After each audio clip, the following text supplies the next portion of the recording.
Yes,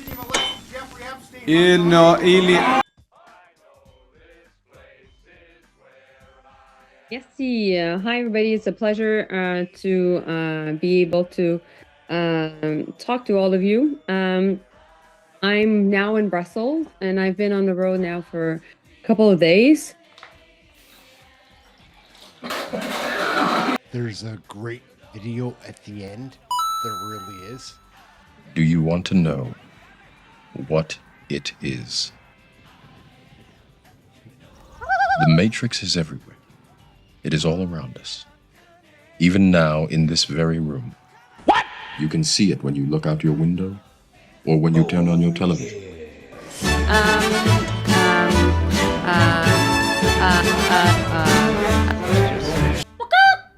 We're going to Florida, baby. Oh, Melanie Joly is back. We're going to tie this all together. What a mess. This Canadian federal election, these foolish U.S. tariffs, this bullshit tariff war. Let's take a look. Melanie Joly, saving Canada from itself. Let's take a look. What does it mean to be manipulative? Manipulation means to control, change, or warp the behaviors or perceptions of others. It involves the use of deception and underhanded methods to achieve personal aims. Just some of the small things that are big indications of drug use.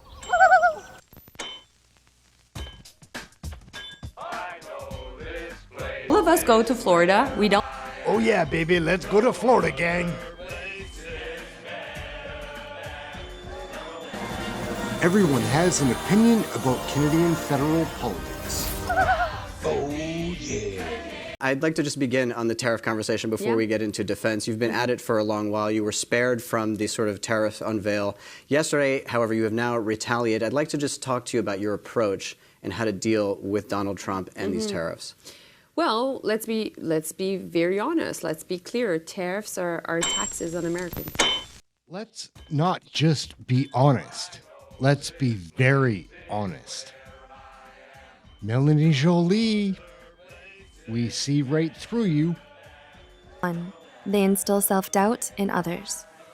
Has someone made you second-guess yourself often?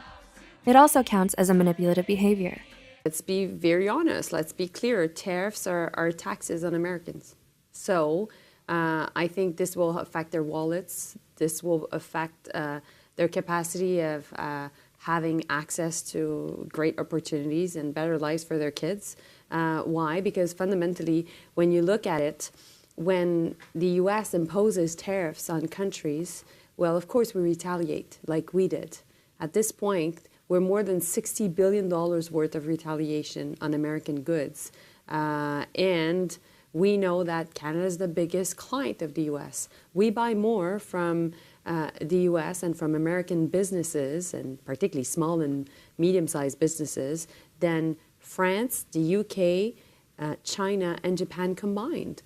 So in that sense, this will hurt Americans. So that's why we launched an ad campaign across the U.S., particularly in red states, saying that tariffs are a tax on hardworking Americans. She ain't pretty. She just looks that way. It's awfully small. I'd say it's awfully cozy. That's dilapidated. Rustic. Joly is toxic. Like, I've watched a lot of Canadian federal politics, like a lot. I'm all caught up. I know Melanie Joly's tactics. She's just part of the Kool-Aid guzzling crackhead crowd. Like, now it's the carnage crackhead cabinet. It was Trudeau and he was bad.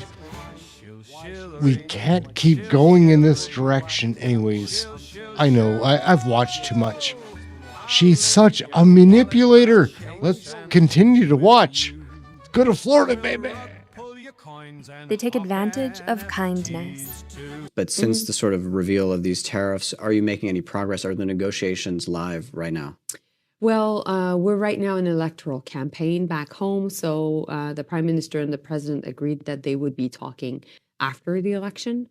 But what I can tell you is I had some constructive discussions with the Secretary of State We have a very productive working relationship, Marco Rubio and I. We speak to each other often, and we agreed that on things we disagree, we can even still continue to talk.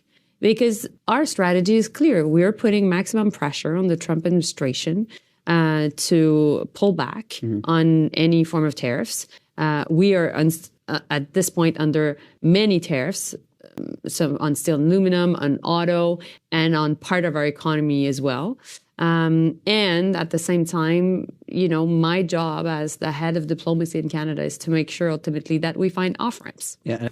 So Melanie's acting like she's all buddy-buddy with Marco Rubio, the Secretary of State for the United States of America. That's, I guess, her counterpart. Like, the Secretary of State has a similar role in the American political system as the Minister of Foreign Affairs. She's acting like they're all buddy-buddy. That's only because he hasn't come out and said he had a bad taste for her. Posing for a photo, Canada and the U.S. appeared as close as ever. But one question has dogged America's top diplomat. Mr. Rubio, is it appropriate for a G7 member to threaten the sovereignty of another G7 member? The president has made his argument as to why he thinks Canada would be better off joining the United States for economic purposes. There's a disagreement between the president's position and the position of the Canadian government. He's Trump's administration. She's not buddies with this guy. It's total manipulation, guys. She'll continue. They spread false information on purpose. Yeah, but I think at the fundamental base of the philosophy behind what the Trump administration is doing is this idea that the United States has been aggrieved in a major way on the international stage on the question of trade. And so that being said, there's also all this talk that they're talking about basically non-tariff barriers. So is it clear to you, do you have an understanding of how you sort of can have an exchange rate, so-called, between a tariff rate that the U.S. has imposed and these sort of tariff barriers that they're trying to change? Do you have a clear idea of what they want and how to approach that kind of negotiation? No, I think the only strategy the U.S. is putting on the table right now is they want to have strong hands every time they're negotiating with countries, and they want to do bilateral deals. What is clear is the president wants to do a global reset on trade, and it's his vision to do so. They never take the blame. So we know back in Canada that we have to invest in ourselves. We have to do more amongst our provinces and territories to make sure that there's no barriers to trade amongst us. That's the first thing. Second, we're looking to the European Union to be closer, and we're looking to partners in Asia also to be the case. And this is my next question, because given that the Trump administration basically seems to be betting on the concept that they're the only game in town and that they will be able to get their way on all these things, this is what we've heard from the cabinet, this is what we've heard from Donald Trump. Does this sort of change your concept of how the relationship with the EU needs to be, and even the G7? Do we need to start thinking, from your perspective, of a G7 minus one? Well, so a couple of things on that. First, we know that the relationship with the U.S. Has fundamentally changed. They'll always try to shift the blame to someone else if possible, and sometimes manipulate people into thinking that they're the victim instead. Hey, that's something everyone can enjoy. And we take stock of that. We're the biggest, the best friend of the U.S., the best neighbor, the best partner. They're experts at guilt tripping. And we want to make sure that at the end of the day, we get to an agreement on trade, but also on security. So this will be the end game. When it comes to other partners, Canada is the most European, non-European on the planet. We've always been close to Europe. That's just part of our DNA, our history. Oh, you have any questions? I see what you're doing. You're manipulating. Well, so a couple of things on that. First, we know that the relationship with the U.S. Has fundamentally changed, and we take stock of that. They bend situations to their advantage without having to expose their true selves. It often makes their manipulation less noticeable, which helps them maintain their facade. We're the biggest, the best friend of the U.S., the best neighbor, the best partner, and we want to make sure that at the end of the day, we get to an agreement on trade, but also on security. So,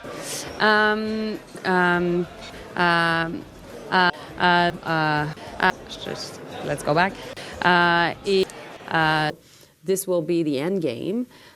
When it comes to other partners, Canada is the most European, non-European on the planet. We've always been close to Europe. That's just part of our DNA, our history. Even the head of our state is a king in England. So our goal is to be closer to the UK, but particularly the EU. We have a free trade agreement with the EU. We want to be part of the Rearm Europe defense procurement strategy that the EU is working on. And we believe that we can offer many things to Europe and vice versa. Are there formal steps being taken in that direction? Yeah, New agreements kind of getting into these programs? Yeah, so there is a white paper that has been published by the EU on defense procurement, and we've had numerous conversations and input into that paper. And on that question of defense, when we think about kind of the willingness of this American administration to exert influence on allies, we think about how much of everybody's defense hardware comes from the United States, how dependent that hardware is on software updates in the United States. Does it concern you to think about the administration potentially exerting pressure in that way? And would it incline you then to start thinking about sourcing some of that hardware elsewhere, particularly the EU, which is now trying to build out its industrial defense base? Well, so we want to build our own industrial defense base. We know that we have everything when it comes to natural resources, from uranium to also energy. We know we have the best AI researchers in the world. We know we have lots of SMEs in the AI sector. We know also that we have an aerospace sector, an auto sector that ultimately leads us to have strong manufacturing capacities. So we have to create more jobs at home in investing in defense. We're over-reliant on the US, we know that, and we have the same how can I say, understanding as Europeans of the necessity to become a bit more independent when it comes to defense. Now, at the same time, we know that the industrial capacity of the US when it comes to defense is really difficult to change overnight. So we'll continue to find ways to work together, albeit all these difficult times these days, but at the same time, we know we have to pivot, and that's what we'll be doing. Will always try to justify their tactics. Making it seem normal helps to justify their actions and mask their true intention. It helps them prove to others that their actions are correct and their behavior is appropriate. The scary part is that many people end up falling prey as they feel it is right. So, how many of these signs have you noticed in people you may have met before? A figure that is realistic for Canada to achieve, and on what timeline? So the U.S. is at 3.2 at this point, so they're still very far for 5%. We also know that the ultimate and only decision maker in the American system is the president himself. So we look forward to be constructive for the next NATO summit, which is coming in The Hague. We need to make sure that that summit is a success. Canada will be meeting its defense spending targets. Canada will also invest, as I said, more in creating jobs at home in the sector. And we know that, yes, we have to invest more in NATO, but fundamentally in Canada, we need to invest more in us, in our own continental security, in our own Arctic.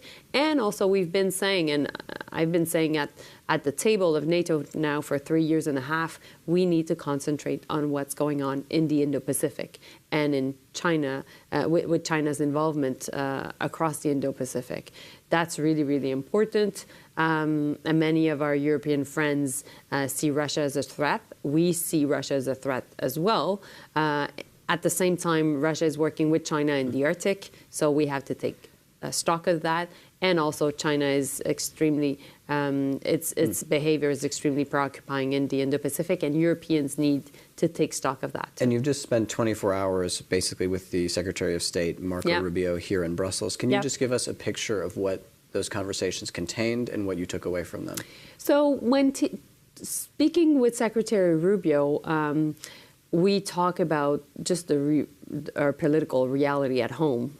Both of us, we talk about tariffs, of course, and what are the next steps regarding tariffs. We talk about just overall security, and we talk about the fact that we need to get to a good deal on Ukraine, on the Middle East. We talk a lot about our own hemisphere also, Haiti and Venezuela, for example. Who the fuck is that guy?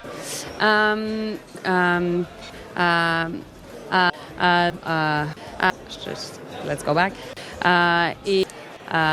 WTF. Here. Okay, good day. Welcome. Welcome to the Great White North, aka Canadian Corner. How's it going, eh? Bob McKenzie's my brother Doug. Wiggle and squirm as you might, it is really hard to put lipstick on a pig. All right, elbows up. Elbows up. Watch the elbow and forearm. Ow.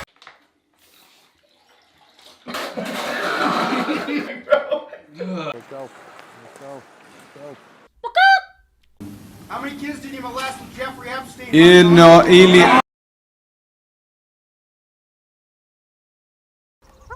Hey, that's something everyone can enjoy. No,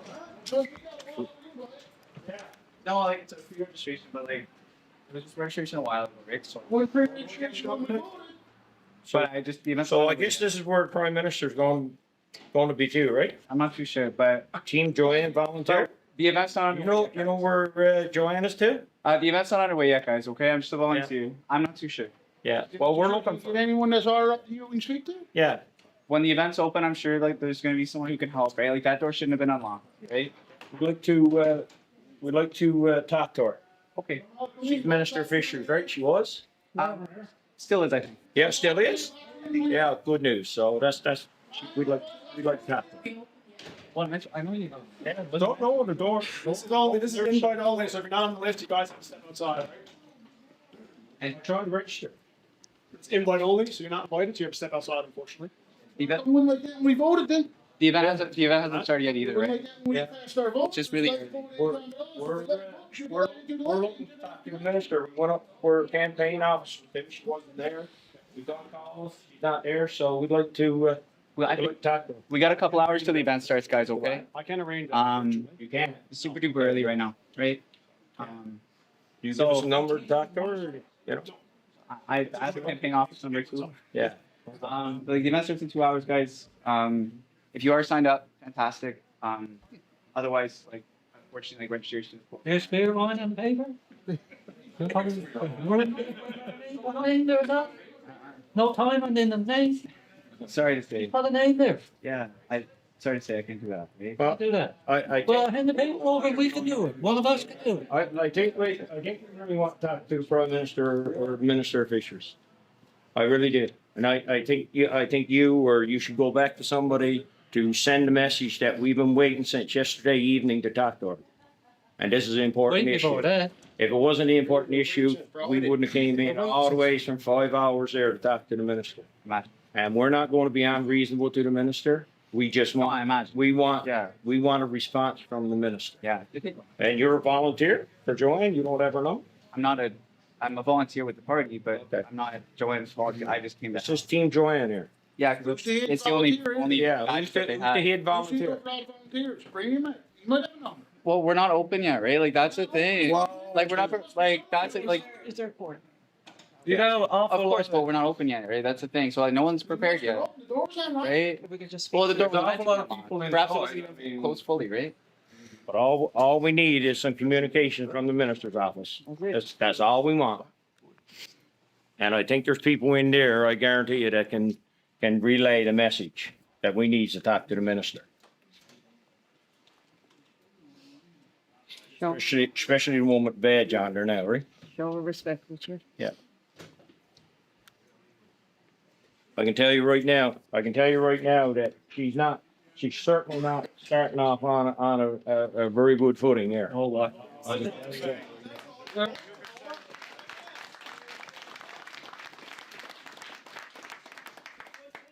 Boys, it's shocking that we got to come to this, eh?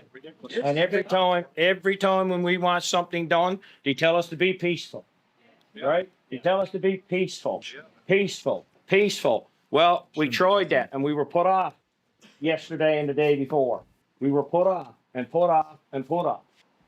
And again, here we are in the lobby. Everybody's taking time and dedicating herself to coming in here 5, 6, 7 hours. And here we are now. We still haven't heard from her since yesterday evening. Now, each and every one of you is our scientists. And when we see the data come out that can be so far from what each and every one of you fellas see on the water every day. And guys, like I said before, it's not with just crab.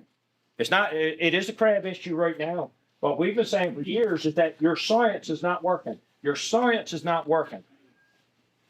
And we need something done about it. And the thing is right now, listen, I'll be the first one to do conservation. I don't want to destroy every fish in the ocean. I don't want to destroy every crab. I don't want to do that. I got kids. I probably have grandkids. You guys are the same thing. I'm a 6th generation fisherman. Imagine if the first generation said, to hell with the fish, we're going to take it all out of the water. We wouldn't be here. But I can tell you right now, fishermen like everyone that's in this room, you're stewards of this fishery. You don't want to see this fishery be destroyed. We were all devastated with the cod moratorium. And I'm going to tell you right now, I can remember my dad in the 80s banging on the table, saying it's paper fish. It's paper fish. The fish is not in the water, but science was saying it was there, and it was put up, the quotas was put up until, bang, she disappeared. And I'm going to tell you, not only my dad, but a good many other fishermen were saying the fish wasn't there. No, I don't want to do it. No, I don't. So, only one that will stay on, right? Stay me inside.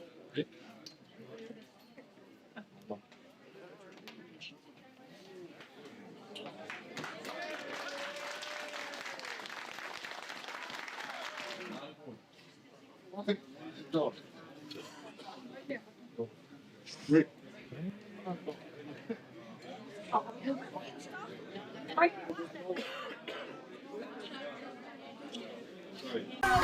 now, I feel. What do you feel?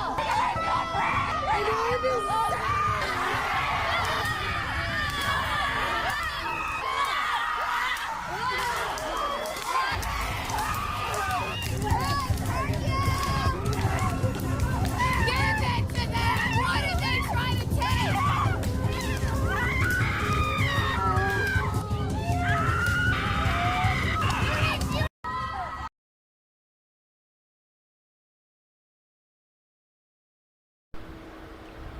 It's not a great day, but it's a great day for a walk, you know? Anyways, we're going to be walking and talking about this one. So, to Canadians who are watching, Justin Trudeau and Tom Clark fleeced the taxpayers, and they tried to cover it up.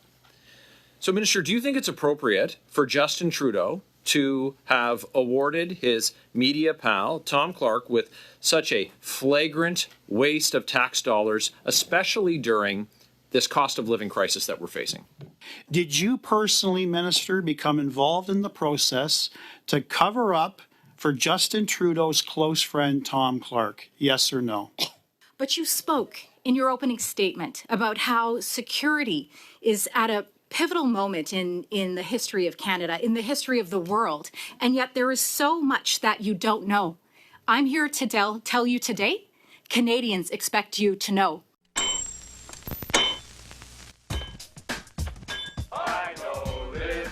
All of us go to Florida. We don't. Let's go to Florida, baby.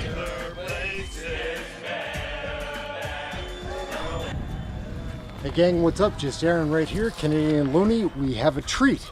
We have Melanie Joly, Minister of Affairs, Trudeau's girl, the Florida girl, the Minister of Blow, Minister of Foreign Affairs, who doesn't do a very good job. She's going to be testifying in front of committee. We've got Michael Barrett's going to take her apart. We've got Larry Brock's going to put questions, can't get straight answers. Of course, we have liberals that are trying to protect her with their woke tactics. Doesn't work in this one. talking about a $9 million purchase in New York at an inappropriate time, and Melanie cannot really explain it to Canadians. She gives answers, kind of. They're weak. She speaks French too often when she's really like gonna tell a very misleading tale. She'll speak French when she's asked a question in English. Anyways, this girl is just zipping along. Larry Brock and Michael Barrett are gonna tear her apart. Let's take a look.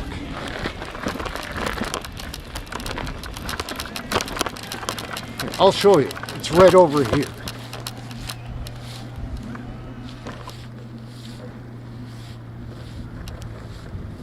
Let's get into the video. Everyone has an opinion about Canadian federal politics. Oh, yeah. Thank you, Minister. We'll start with Mr. Barrett for 6 minutes, please. New documents reported in Politico today reveal that Tom Clark lied during his appearance before this committee. We know that he personally complained that his taxpayer-funded residence wasn't up to his standards because it didn't have a luxury kitchen or the perfect floor plan. And after Tom Clark complained, Justin Trudeau rewarded his friend and media pal with a new luxury condo at 4 times the cost to taxpayers. So to Canadians who are watching, Justin Trudeau and Tom Clark fleeced the taxpayers, and they tried to cover it up. So, Minister, do you think it's appropriate for Justin Trudeau to have awarded his media pal, Tom Clark, with such a flagrant waste of tax dollars, especially during this cost of living crisis that we're facing? One of the funniest things about Melanie Joly is that she has this tactic where she calls people by their first name to try to like bring some kind of familiarity or friendship or something. Michael, Larry, Michael. Oh, she does it all the time. All the time. To reporters, to other politicians, to the opposition, whoever she needs something from. If she's calling you by her first name, she's backed into a corner, for certain. I've used this tactic. I like it.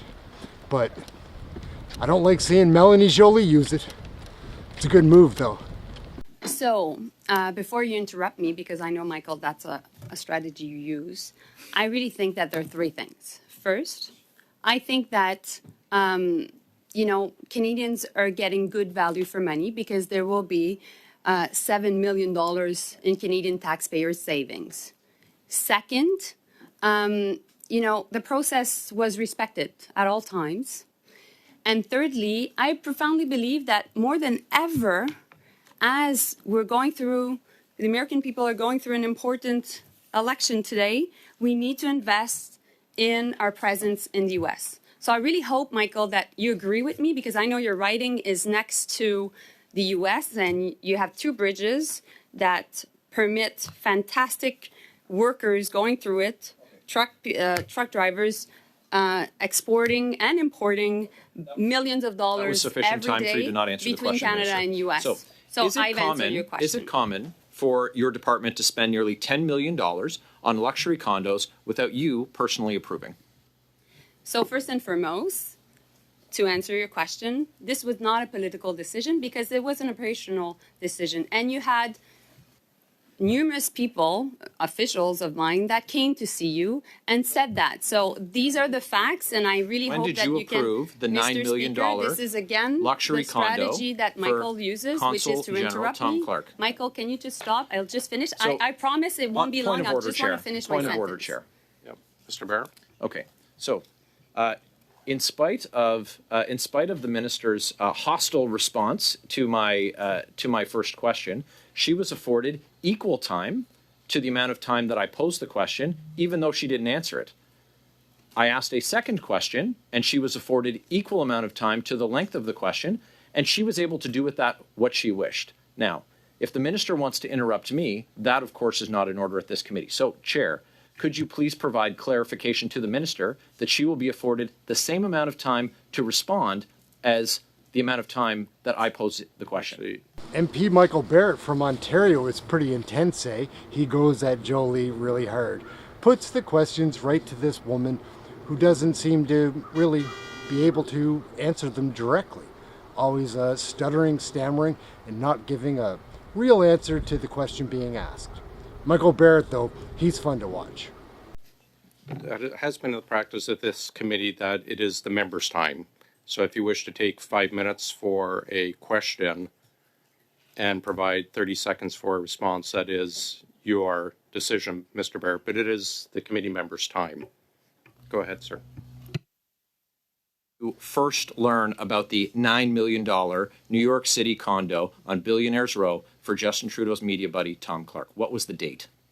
So first and foremost, I must say that this was not a political decision, so I learned it through the media. And at the same time, I made sure that all rules was respected, and that's the case in this case. We didn't get a date from the minister. The story broke on July the 12th, and I have an email from your former chief of staff dated on June 17th that says, thanks for the briefing note of the issue. The decision to sell and purchase a new residence seems like the logical step to take in this instance. Did you meet with your chief of staff between June 17th and July 12th? So I must say that, of course, the department informed my chief of staff once the decision was taken because, of course, it was not a political decision. Chief. So many times per day, Michael. And you know what? So it's good news because there's so many things happening. This is flagrant malpractice. I'm sorry, I'm speaking. Yeah, and your time is up. This is flagrant malpractice for you as a minister to just completely ignore. Kelly, I'm sorry. I'm going to interrupt. I understand you're in the same party, both, but at the same time, I'm going to interrupt everyone here. I have the floor. A couple things. It is the tradition in this committee we use our last names out of kind of a sign of respect, but it is the members' time. I would ask, you'll have, I'm sure, an opportunity to perhaps get some of your points across to other questions, but it is the members' time. We ask that you allow Mr. Barrett to speak and provide answers. How much time do you have? We're at 3:44, so you have 2 minutes and 15 seconds, Mr. Barrett. So, Minister, in the June 17th memo to your chief of staff, it says Tom Clark approved the $9 million condo and it was instrumental in the purchase. With hindsight, do you wish that your chief of staff had got your personal sign-off on this if you claim that you did not, in fact, know about it?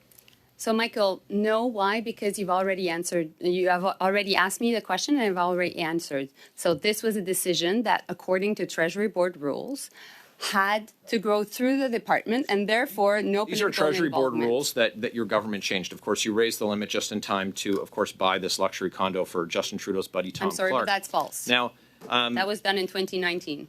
Now, right, your cabinet made the change, Minister. So you're the one who made the change just in time to be able to make this purchase so that you could say you didn't hear anything and you didn't say anything. That's How false many also. heads of mission have been, quote, instrumental in purchasing luxury condos?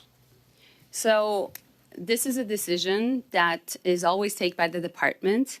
And so I know that you've been doing character assassination against Tom Clark, and that's really sad because when you don't have your facts straight, usually what you do, you resort to personal What's really attacks. sad, Minister, is that Canadians are struggling just to get by, lined up at food banks in record numbers, and you seem to have checked out on any accountability that you should be exercising in your role as minister. And we see that instead of helping Canadians, you're helping well-connected liberal insiders. So I think I have just about a minute left. And I have to know, because the claim from your officials was that this was going to be a great deal. Canadians were going to save all kinds of money and that they had sold the previous condo. We heard that this was the case. So if you could tell Canadians now, how much was the check that the Receiver General received for the sale of the former residence that justified the purchase of this $9 million condo? How much did you sell the previous residence for?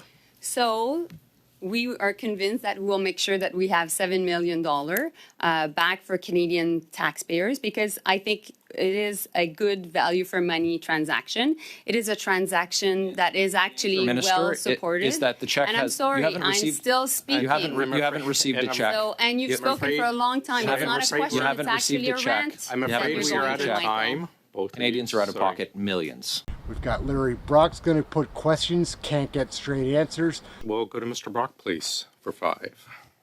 Minister, notwithstanding your opening comments about the importance of Canada's relationship to the United States, your appearance today is exclusively about the egregious abuse of taxpayer money. Emily Richardson, the Chief of Staff of your Associate Deputy Minister of Foreign Affairs, the author of the infamous memo, was given information that Tom Clark was instrumental throughout the process and gave the green light for the purchase of the Billionaires Row condo. She testified that she simply inserts information as provided to her. Minister, you acknowledge that she wrote the original memo circulated on June 17th to your former chief that states Clark was instrumental, correct? Donc, je vais juste répondre à votre question, Larry. Just to answer your question, Larry.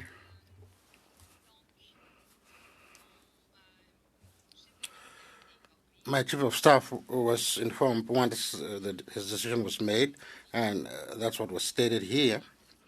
That's the information I have. These are the facts. Day after this committee passed a motion ordering all documents from your department related to the purchase of the condo, the same Emily Richardson, who says she simply inputs information provided to her, all of a sudden issued a major correction saying it was a mistake that Clark was instrumental and gave the green light. Minister, do you find that suspicious in any way? No, She speaks French too often when she's really going to tell a very misleading tale. She'll speak French when she's asked a question in English. Okay. No, absolutely not. Because as I answered our colleague Rachel Blaney earlier, there's always some information provided to different ambassadors and consuls, but they don't have any decision-making power. Suspicious, as do the millions of Canadians who are watching this on a live feed.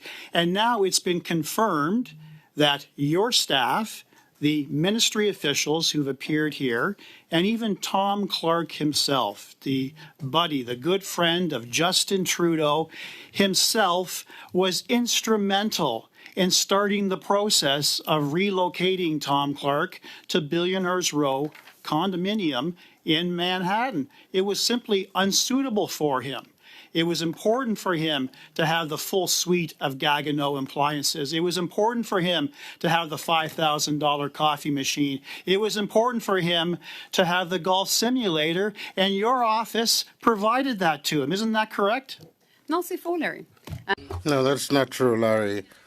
You know what Canadians are looking at today? There are millions of people looking at us. I think that's somewhat exaggerated. I think there are millions of Canadians that have their eyes focused on what's happening in the U.S., the results of today's elections, and what Canadians expect is that we should be well represented, that we invest in our relationship with the United States. The memo created by Emily Richardson was sent to your office, to your chief of staff. Your office gets involved, and the story around Tom Clark mysteriously and suddenly changes. Did you personally, Minister, become involved in the process to cover up for Justin Trudeau's close friend, Tom Clark? Yes or no? Absolument pas. Puis je Absolutely not. I would like to know, every time you mention Mr. Trudeau, do you have... Trudeau, did your chief of staff assist Justin Trudeau in covering up for Tom Clark, yes or no? J'ai déjà répondu. I think I've already answered that question. Every time you mention Justin Trudeau, I will also mention Pierre Poilievre, because one thing is for sure. Again, were you ever briefed on the condo purchase from June 17th when your top official, your chief of staff, became aware a government document identified Clark as being instrumental and gave the green light? Est-ce que Pierre Poilievre vous a demandé? Pierre Poilievre, he asked us the same question 3 times. Maybe I'll give 3 different answers. What else is your chief of staff keeping from you, and by extension, you, Minister, keeping from Canadians? Je pense que les Canadiens... I think Canadians expect us to invest in the relationship, that we have value for our money, and that all the processes are followed. En accord avec cette approche. So we agree with that. Clark is paying $1,800 per month in rent. That's less than the national average for Canadians. Do you think that's fair, that that's what he has to pay in rent for a $9 million luxury condo when your government is responsible for doubling rent, doubling mortgage costs, requiring Canadians to have to save 25 years just for a down payment. That's your government's legacy, and you're giving this guy a $9 million condo for $1,800 a month. Do you think it's fair, yes or no? Somebody please help Melanie Joly out and give her a line. This lady needs a bump. How much is Poilievre paying for staying in his government-funded Minister, house I have great right news now? for you. You're going to have lots of time to ask us questions when you're on the opposition side of the House. But today, you're supposed to be a minister that's responsible for your department, and you're demonstrating a failure in that. Yeah, that is our time. We'll go to Mrs. Kusi and then Mr. Sousa to finish off. Bonjour, Madame Ministre Melanie. You said in your opening statement today that it was in the media that you learned about the $9 million condo purchase. How is it that you didn't know about this purchase before you yourself admitting to just learning about it from the media? Thank you, Stephanie. I'm happy to see you. I know that you come from the Diplomatic Network of Canada, being the former consul in Dallas, and I know you trust Foreign Affairs to deal with important assets in which you had the chance to work in Argentina and Dallas. And you know that the rules are always, under my watch at least, respected, and that was the case. And so we follow Treasury Board rules as you did as when you were former consul in Dallas. Thank you for that response, Minister, but I still find it very shocking, as I think Canadians do, that you were made aware of this purchase through the media. Minister, how did you not know that the Deputy Chief of Protocol in Global Affairs attended a Russian embassy party? How did you not know that? So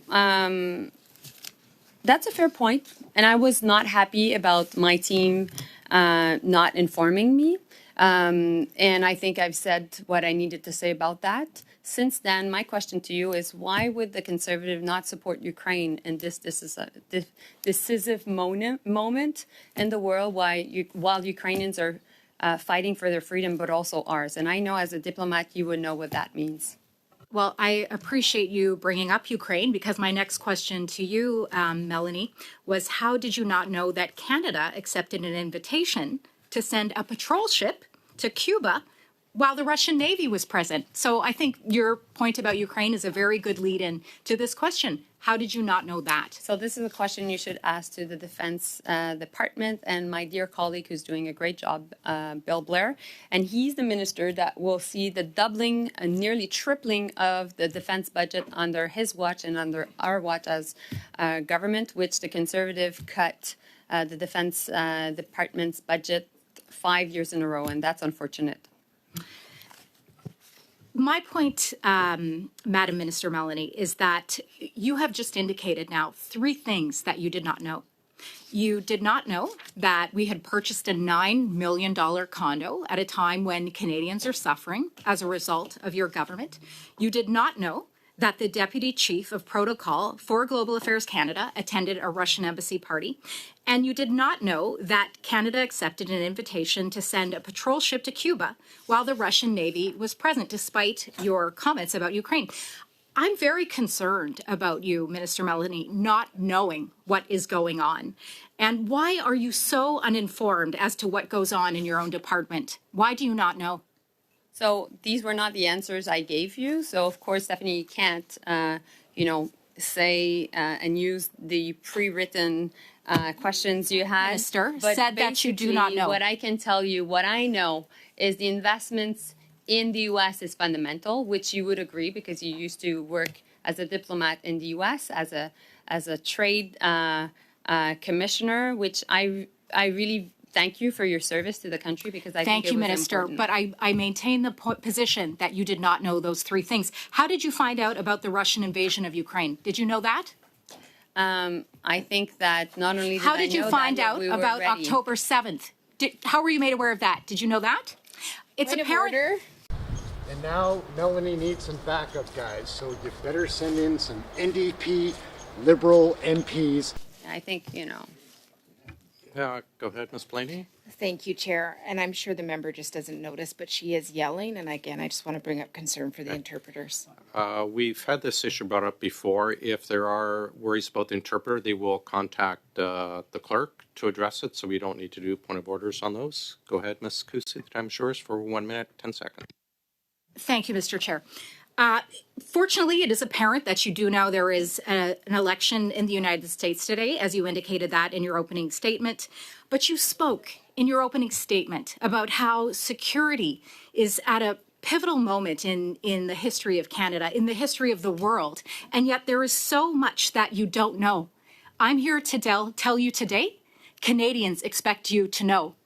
And if you hope to one day be the leader of the official opposition, Canadians will expect you to know. Madam Minister Melanie.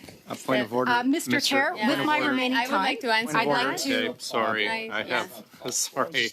Point of order. Go ahead, Yeah, Mr. point of order, Cpac. Mr. Chair. On that principle of needing to know, I would encourage the Leader of the Opposition to get his security clearance. That's not a point of order, Mr. That's important. Please, let's stick to real points of order. Go ahead, you have 30 seconds. Thank you. And with my remaining time, Mr. Chair, I would like to move a motion given the evidence that we have received here today. And I have submitted it to the clerk in both official languages. I will now read it into the record. Thank you. Given that newly released access to information documents reveal that 2 months after the appointment of Canada's Consul General to New York, Tom Clark notified Global Affairs that the previous official residence was not suitable and expressed concerns over completing renovations.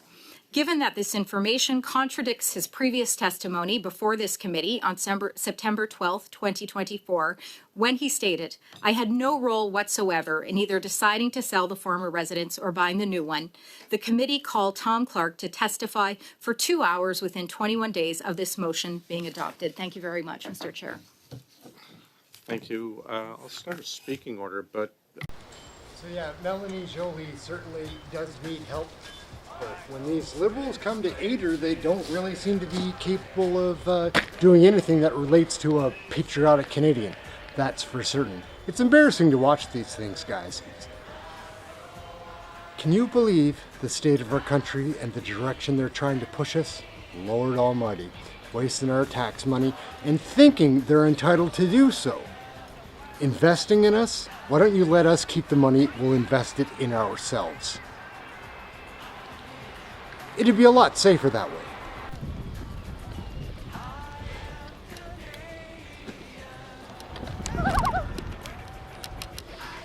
Alright gang, we're going to wrap up the video right here.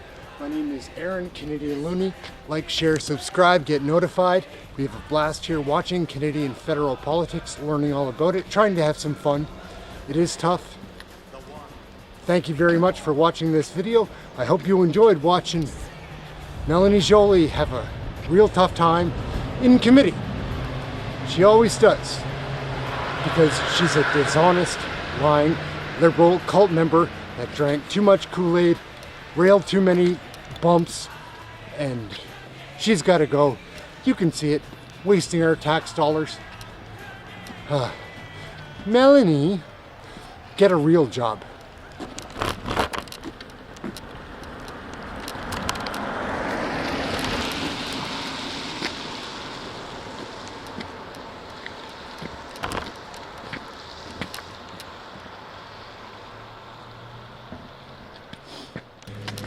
Let's go to Florida, baby! Everyone has an opinion about Canadian federal politics. Oh, yeah.